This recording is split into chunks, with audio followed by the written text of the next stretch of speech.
What's on YouTube? It's PTT coming at you with another Division video. Today guys, we're talking 1.5 survival PTS. Specifically, we're going to be covering the patch notes in this video. So lots of things have obviously happened today. It's been a pretty crazy day if you are a Division player. For those of you that are going to be jumping into the PTS, there are a few things you need to know about. But before we jump into that, guys, I must apologise. As you guys know, I'm on console, not PC, so I don't actually have any survival footage to show you, which is really sad, but, you know, it is what it is. So, the 1.5 PTS server is now live. If you guys are on PC, make sure to download it, head on over and play. I've been watching streams all day. It looks absolutely amazing. I cannot wait to get my hands on it. So if you want to be playing the PTS on PC and you want to play the survival DLC, then you must have the season pass, and you must have held the season pass before last Thursday's maintenance. This is obviously a current issue where they obviously uploaded the survival and the PTS in last week's maintenance and didn't say anything. This Thursday, obviously, when they take the servers down again and push the maintenance, I'm sure that they will obviously update who can have access to it. But currently, if you had the season pass before last Thursday, you can play it. If you got it, you know, Friday onwards, you won't be able to. So, what has changed in 1.5 on the PTS? Obviously, these are subject to change as they change the PTS each week. This obviously patch notes list will change. I will of course bring you a video telling you of all the updates when they happen. So they've added a world tier 5 bracket. That is a 230 plus gear score. Been seeing 256 gear drop in today through streams, which is really cool. Enemy NPCs are level 34. The maximum gear score has been raised to 256, and heroic incursions will be available in tier 5 only. Now this is really nice. We talked about this, myself, Weezer and Sage, in a video the other day. I know Rex, Butter, Skill Up, Tinks, Breezy and the crew kind of spoke about it in their summit video as well. It's going to be nice to have heroic mode back. You know, those players that kind of want a PvE challenge, we're going to have it now, because let's be honest, challenge mode isn't a challenge, so it'll be nice to have heroic mode back. You know, you can build towards it, spec towards it, and pretty much just test yourself and your team respectively. So, moving on then. Named gear items have been implemented in the game. One piece is available for each gear slot, and each one comes with a unique talent. Named gear items can only be dropped in World Tier 5 or in Survival Game Mode. So, Mask. Pharaoh's Oxygen Mask. Players can move and shoot while under burn status effect. Knee pads. Short Bow Championship pads. Grenades have shortened fuse timer. Holster. Colonel Bliss's holster. Powerful improvements for sidearms. Gloves. Skull's MC gloves increase damage when no gear set bonuses are active.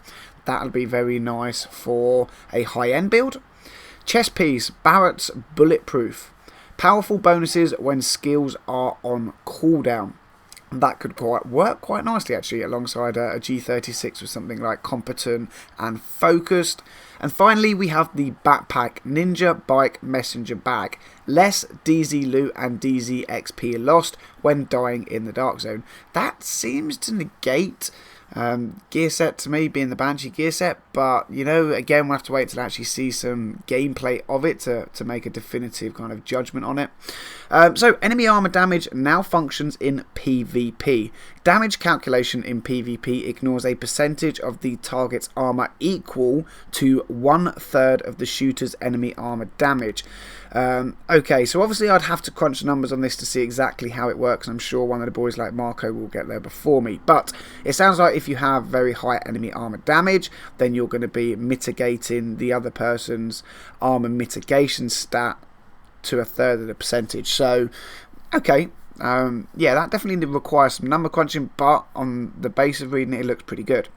Enemy armor damage is now a major bonus instead of a minor bonus. With enemy armor damage now applying to PvP, this will create an interesting situation where players will have to decide between increasing their armor or armor damage. It can now roll on backpacks, masks, knee pad, holsters and gear mods. Roll values have been lowered to compensate for the fact it can now roll on more item types. Rolls on existing knee pads will be scaled to appropriate values. Note that enemy armor damage will still be considered as a minor bonus on existing knee pads. Enemy armor damage will be removed from existing masks and replaced with another minor bonus. Okay, that kind of sucks, to be honest, that they're retroactively changing that. I have a perfect PvE setup at the moment. I do wish that they would maybe leave the gear sets as they were and, you know, make it so that it was different in PvP and PvE, because obviously yeah, you kind of want armor mitigation and enemy armor damage for a strong PvE setup. The way they seem to be changing that now, I don't know if I'm going to be liking it, but again, you know, actually wait until I get my hands on with it to make my decision.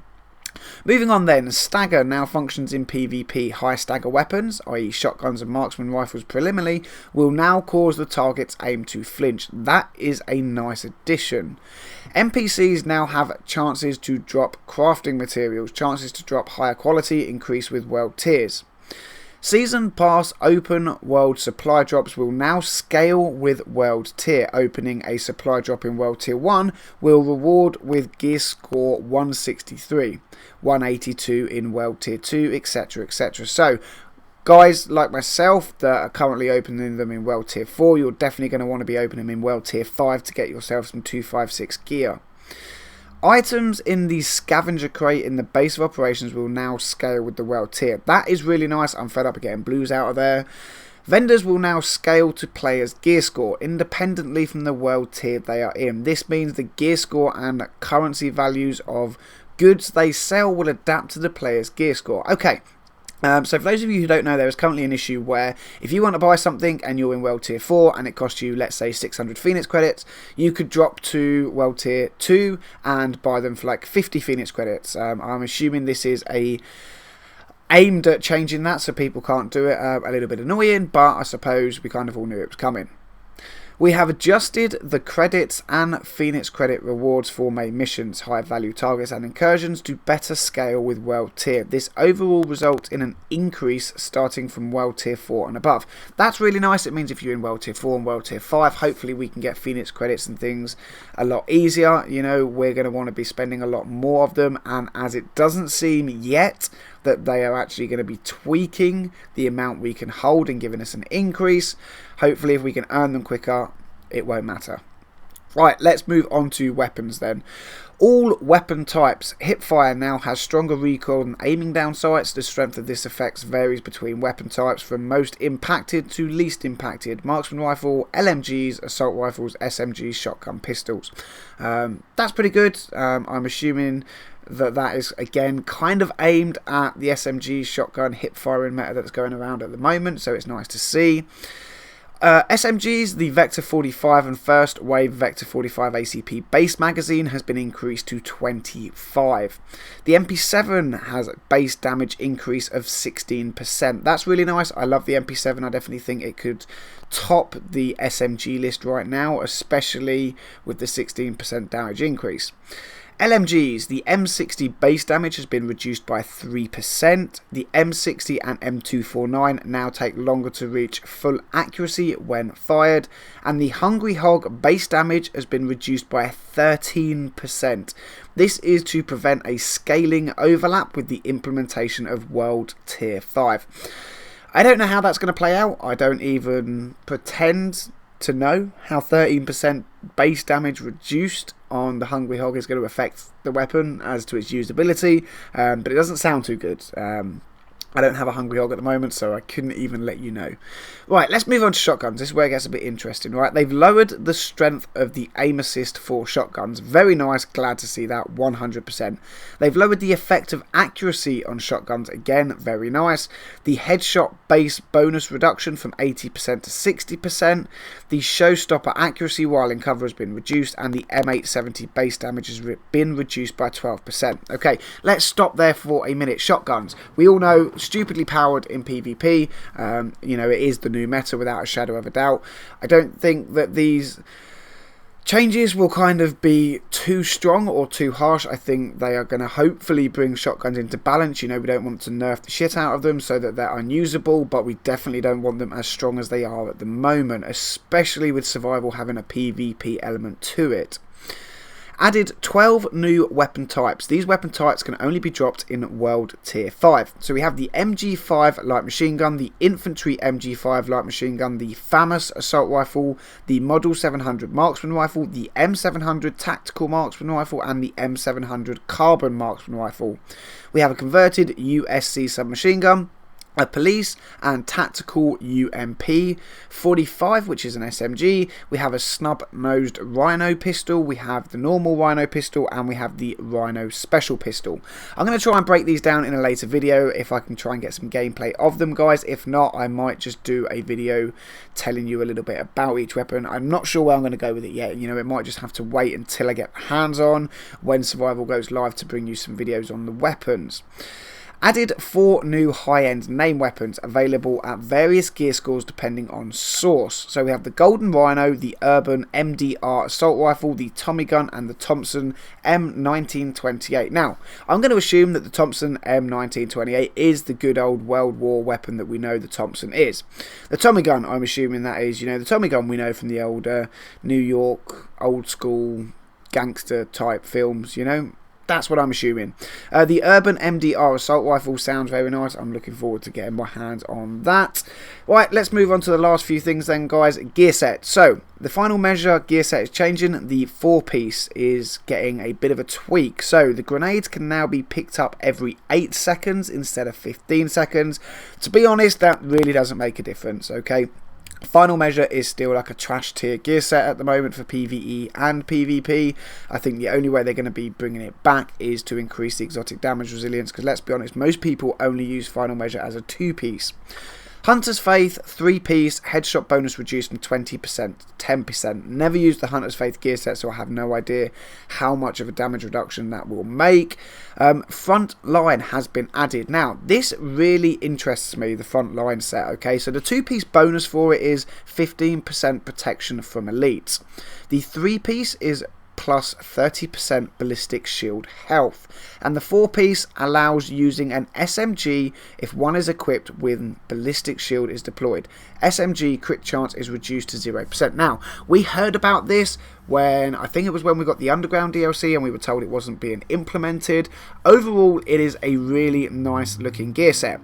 Now, I actually played with Marco's gear set the other day, and I'll be posting a video this week, and to be honest, guys, I had an incredible amount of fun. Sentry gear set with a ballistic shield was just crazy, right? I think this frontline set, if rolled correctly, can be very, very good, and the fact you're going to be allowed to use an SMG while using the shield could be very, very crucial. Right then, skill changes, let's move on. The Pulse, so all mods except Recon Pack decreased lifetime by 20% from 25 seconds to 20 seconds. Recon Pack increased lifetime by 14.3 from 17.5 seconds to 20 seconds, and they've decreased the cooldown by 25% from 60 seconds to 45 seconds. The Tactical Scanner, they've increased the cooldown by 10% from 60 seconds to 66 seconds. First Aid Defibrillator increased ally heal by 10% from 1500 to 1650. Overdose, so they've decreased the self heal by 10% from 1500 to 1350, and they've increased the cooldown by 10% from 60 seconds to 66. Honestly, I'm not sure how I feel about that. I feel like that means to get a good self-heal like we currently have with our current builds, we're going to need to be applying first aid self-heal mods, and that then means we don't get to run performance mods for anything else. I don't know. Again, I think that's one of those we're going to have to wait for gameplay and actually see what the numbers are like and see if it is as effective as, you know, the numbers look on paper. Right, Support Station. All mods except Immunizer, they've increased the lifetime by 10% from 20 seconds to 22 seconds. Sticky Bomb, base skill and proximity fuse decreased cooldown by 10% from 90 seconds to 81. BFB decreased cooldown by 4.8 from 105 seconds to 100 seconds. The Seeker Mine then, the cluster, they've decreased the bleed effect duration by 25% from 8 seconds to 6. Total bleed damage is unchanged. The Ballistic Shield, the base skill and all mods, NPCs will deal 10% more damage to the shield. Smart Cover, all mods except Trapper decrease skill power impact on damage resistance, weapon stability and weapon accuracy buffs by 20% from 150% to 120%. Tactical Link, they've increased the damage bonus by 16.7% from 30 to 35. Increased duration by 8.3 from 12 seconds to 13 seconds. I don't think an extra second's going to help, but the damage increase is nice. Tac Link is a very, very nice link to use, but, you know, with the recent changes that came, it's not so good. So the Survivor Link increased duration by 8.3 from 12 seconds to 13 seconds. So it seems to me as if they're still playing with the links. Okay, they obviously tweaked them with the 1.4 update. Obviously, right now, it seems as if they feel like they nerfed them a little bit too much, and they're going to give them a slight buff, not a lot of one, but a slight buff, and see how that goes down, and maybe they'll tweak it in a later patch, who knows. So there are a few things for PC only, and there are an absolute ton of bug fixes, guys, but I'm not going to go on about the bug fixes because there are a lot of them. We're already nearly 20 minutes in, so I shall link the entire patch notes for the 1.5 PTS in the description down below if you would like to go and look at the bug in the bug fix list individually. Feel free, head on over there. Like I say, there are an absolute ton. There are a few that are really nice, there are a few that I didn't even know about, and there are a few that I actually think seem pretty silly. But yeah, there you go, guys, the 1.5 PTS patch notes and my opinion on some of them. I look forward to covering survival as best I can. Again, I apologise for the lack of footage. Guys, I hope you liked the video and found it helpful. If you did, comment, like, subscribe. Plenty more Division videos coming your way. And as always, agents, till the next video, I'll catch you all soon.